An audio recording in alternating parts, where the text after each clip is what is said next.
create a new file. Set the height to 10,800 pixel and width to 1350 pixel. Make sure to put resolution to 100. Then click on Create.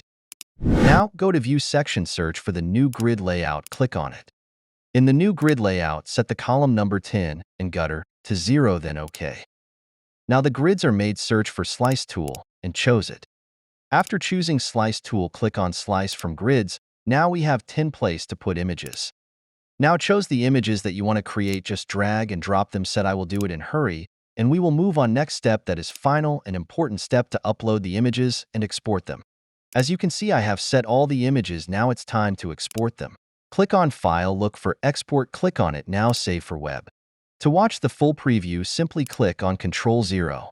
As you can see, we have 10 images, set the quality to 100 and save them. All the images are exported now. Let's how they look like. These are the images we have created. Before we upload the images on Instagram, you must know these setting. The images we exported are in this order 1, 2, and 3, but when we will upload them on Instagram, we will upload like this 3, 2, and 1.